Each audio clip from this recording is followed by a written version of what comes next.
O mundo está cheio de destinos fascinantes, que parecem chamar por nós, prometendo aventura, beleza e momentos inesquecíveis. Mas o que muitas vezes esquecemos é que por trás de algumas paisagens deslumbrantes e experiências aparentemente inofensivas, perigos mortais podem estar escondidos, seja em um passeio que deveria ser de rotina ou em um lugar que parecia perfeito para explorar. E infelizmente, algumas pessoas descobrem da pior forma que nem tudo é o que parece. Aqui é o Drake, e no vídeo de hoje do Abismo do Medo, eu vou te mostrar 3 histórias de pessoas que estavam vivendo suas vidas normalmente e acabaram nunca mais voltando para casa. Uma delas envolve uma das cavernas subaquáticas mais perigosas do mundo inteiro, e também um parque florestal, onde ursos famintos costumam atacar os visitantes que vão acampar lá.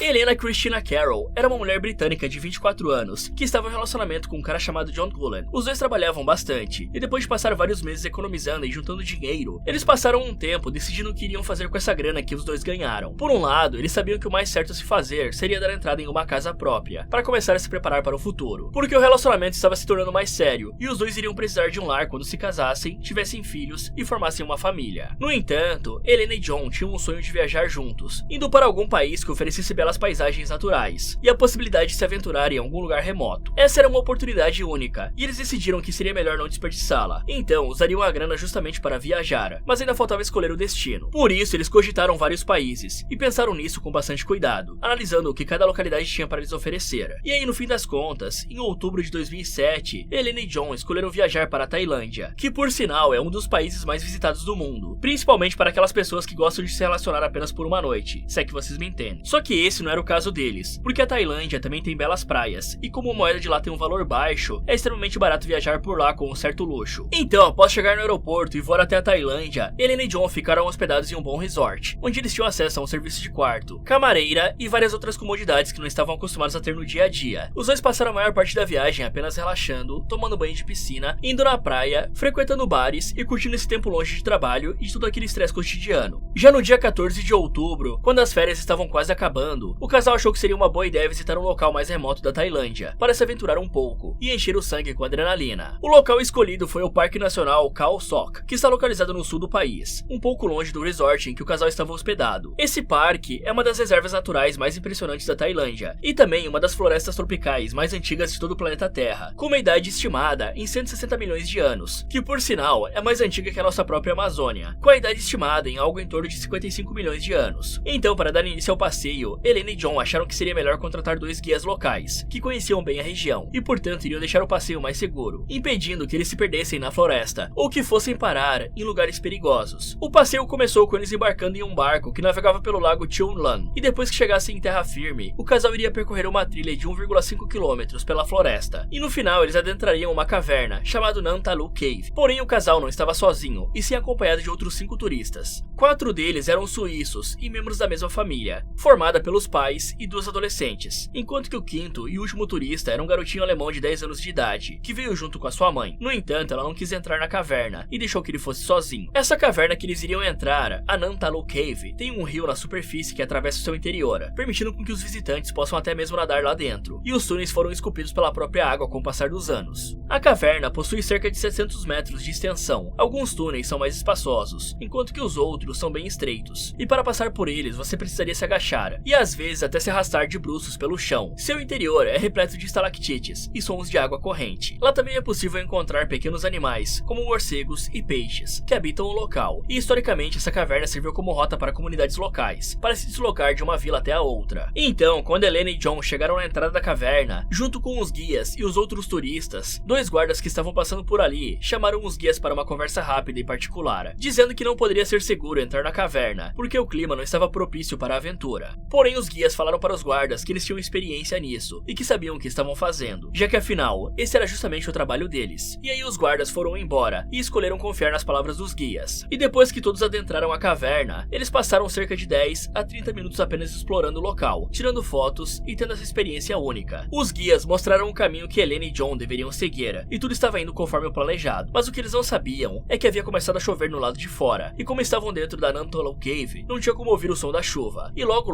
o rio que deságua dentro da caverna começou a ficar cada vez mais cheio por conta da chuva, ao ponto de transbordar. E quando Helena e John ouviram um som parecido com o de uma torrente, eles olharam para trás e se depararam com uma quantidade assustadora de água entrando na caverna. Os primeiros a serem levados pela água foram os guias turísticos e também o menino alemão que veio desacompanhado da mãe. Já os próximos a serem arrastados para o fundo da caverna foram as duas adolescentes suíças e os seus pais. No entanto, Helena e John deram mais sorte e conseguiram se segurar em pedaços de rocha que haviam caído do teto e que forneceram um abrigo perfeito para eles subirem e ficarem acima do nível da água. Porém, ao invés de ficarem lá esperando até que o socorro chegasse, afinal, alguém iria dar falta deles, John achou que seria só questão de tempo até que a enchente subisse o bastante para alcançá-los, e portanto o cara decidiu pular na água, em uma tentativa desesperada de nadar para fora da caverna. E a sua namorada Helena até tentou fazê-lo mudar de ideia, dizendo frases como: "Por favor, fique aqui esperando junto comigo. E também, é arriscado demais, você será levado embora assim como aconteceu com os outros." No entanto, John estava com tanto medo de que a água subisse mais, que ele optou por tentar fugir sozinho, e infelizmente ele não teve a força necessária para nadar contra a correnteza, sendo levado para o fim da caverna, enquanto Helena assistia a tudo, sem poder fazer nada. E aí, nas próximas horas, Helena permaneceu em cima do pedaço de rocha. Ela estava com muito frio, e aos poucos ia perdendo a sua força, se perguntando quando a ajuda iria chegar, e se ela teria forças para aguentar até lá. Então, quando haviam se passado 20 horas, ou seja, quase um dia inteiro, os socorristas entraram na caverna e resgataram a mulher. Inclusive, essa imagem mostra ela dentro de uma ambulância. Já essa outra foto mostra os corpos dos turistas e guias após terem sido recuperados dentro da caverna. E depois de ser atendida pelos socorristas, Helena teve que ir até o necrotério para fazer o reconhecimento do corpo do seu ex-namorado. Ela foi a única sobrevivente desse acidente terrível, e com certeza nunca se esquecerá do dia 14 de outubro. E esse caso aqui é bem interessante, porque ao contrário de outras pessoas que decidem se aventurar sozinhas em lugares perigosos, eles foram acompanhados por guias locais, que conheciam a região. Só que mesmo assim ainda tiveram um triste desfecho. Então, quando você for fazer um passeio, independente de onde fora, cheque as condições climáticas antes, pois isso pode salvar a sua vida.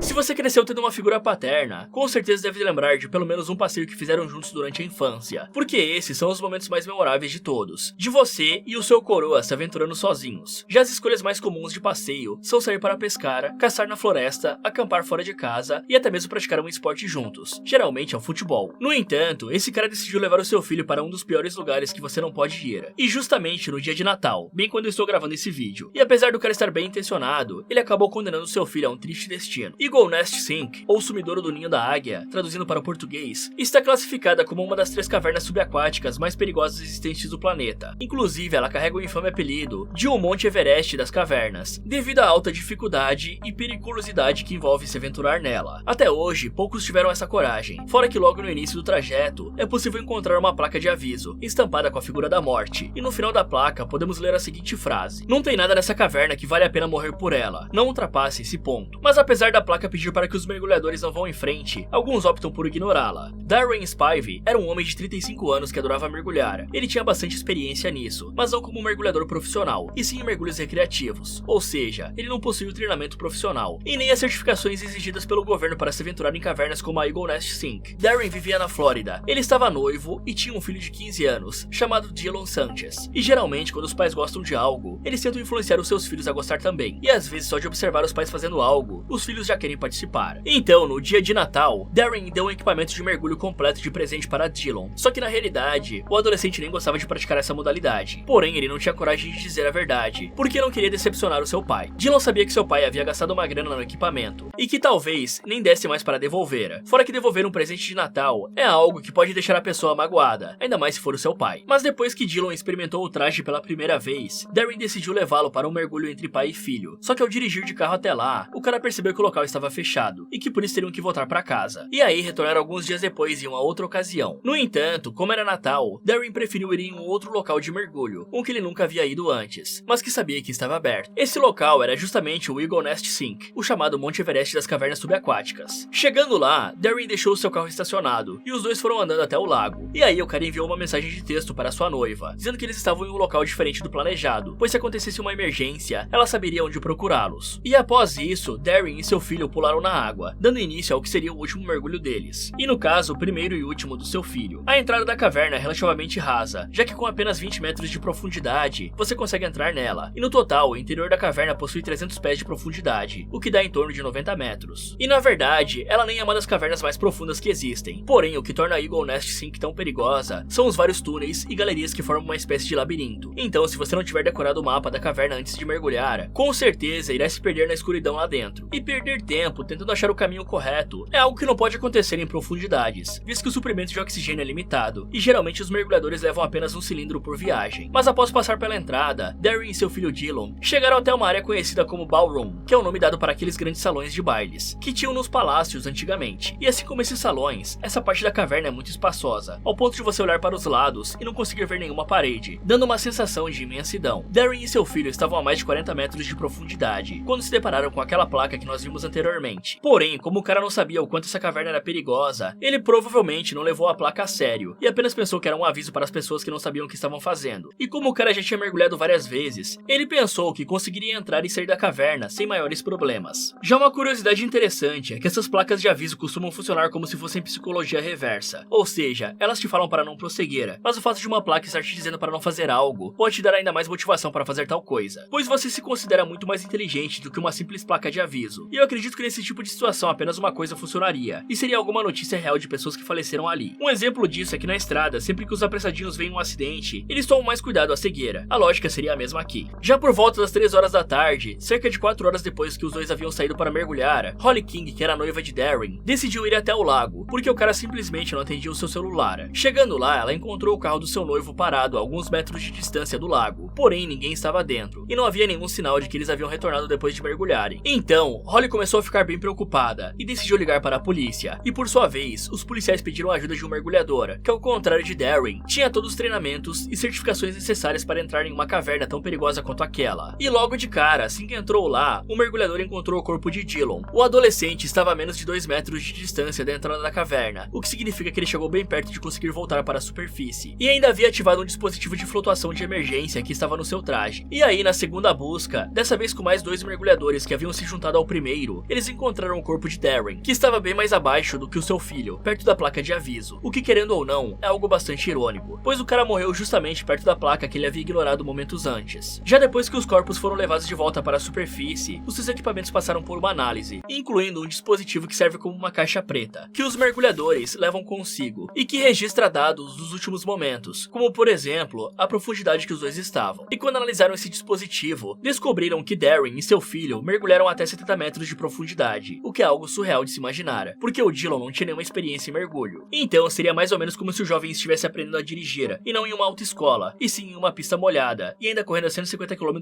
por hora. E eu sei que não é legal ficar culpando as vítimas, porém temos que ressaltar que o Darren cometeu uma irresponsabilidade imensa, levando seu filho para um local tão perigoso quanto esse. E se o cara tivesse ido atrás de realizar os treinamentos necessários para entrar em uma caverna, ele saberia que a partir de 40 metros de profundidade, você não pode respirar apenas oxigênio, e sim uma mistura de gases chamada Trimix, composta pelo próprio oxigênio, nitrogênio e hélio. Essa mistura serve como uma proteção para o seu corpo, que impede que você passe por um problema conhecido como embriaguez por oxigênio, que recebeu esse nome justamente porque a pessoa fica com os mesmos sintomas de alguém que está bêbado. Além disso, provavelmente os dois nem sequer sabiam que precisariam fazer paradas de descompressão, para evitar que as bolhas se formassem dentro dos seus corpos, os deixando deformados, e podendo até mesmo ocasionar a morte, mesmo depois de sair de altas profundidades.